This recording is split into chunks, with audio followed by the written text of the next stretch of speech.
आज की कहानी में वह सब कुछ होने वाला है जिसकी किसी ने कल्पना तक नहीं की थी। आखिरकार रूही ने सुकून के उस काले खेल को खत्म कर दिया जिसने हवेली के हर कोने में भय और अंधकार फैला दिया था। और जब सुकून का अंत हुआ तभी नहार की आंखें खुलीं। वह अब पहले जैसे नहीं थे। उनके चेहरे पर शांति थी, जैसे किसी लंबे बुरे सपने से जागे हों। पर यह कहानी यहीं खत्म नहीं होती, क्योंकि तभी दादी का चेहरा गुस्से से तमतमा उठा। कमरे में एक सन्नाटा छा गया। रूही ने जब उनकी आंखों में झांका तो वहां एक छिपा हुआ राज चमक रहा था, वो राज जो अब तक पर्दे के पीछे था। और दोस्तों, इससे पहले कि हम आगे बढ़ें, टीवी ड्रामा जंक्शन की तरफ से आप सभी को दीपावली की हार्दिक शुभकामनाएं। आपका हर घर रोशनी से जगमगाता रहे और हर अंधकार मिट जाए। अब लौटते हैं कहानी की ओर। सुबह का वक्त था। हवेली के आंगन में पंडित जी ने वेद मंत्रों के साथ शुभ कलश स्थापना शुरू की। AUM नमः शिवाय की गूंज से पूरा वातावरण पवित्र हो उठा। हर कोई भक्ति में लीन था। पर तभी हवेली के दूसरे कोने में एक बेचैनी फैल गई। वह था सुकून का कमरा, जहां दीवारों पर लहराती परछाइयां कुछ और ही कहानी कह रही थीं। सुकून की सांसें तेज हो रही थीं। उसका चेहरा सफेद पड़ गया, माथे पर पसीने की बूंदें और उसके चारों ओर रखी मोमबत्तियां एक एक कर बुझने लगीं। वो चीख उठी, नहार, मैं अब इस घर में नहीं रह सकती। जब तक यह कलश यहां है, मैं यहां एक पल भी नहीं ठहरूंगी।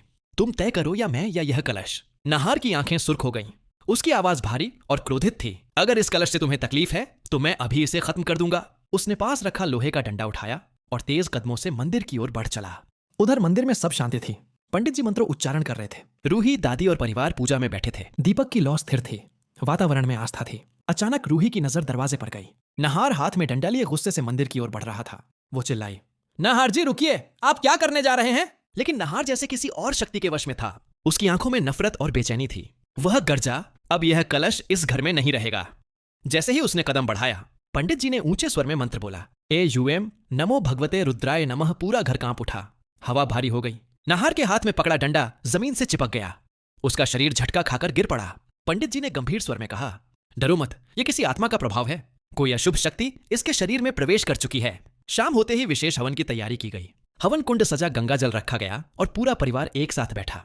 रूही ने नहार का सिर अपनी गोद में रखा और बोली, जब तक मैं जिंदा हूं किसी बुरी आत्मा को तुम्हें छूने नहीं दूंगी।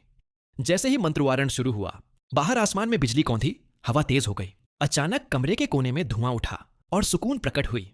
अब वह पहले जैसी नहीं थी। उसकी आंखें लाल अंगारों की तरह जल रही थीं। बाल बिखरे हुए और चेहरे पर भयावह क्रोध था।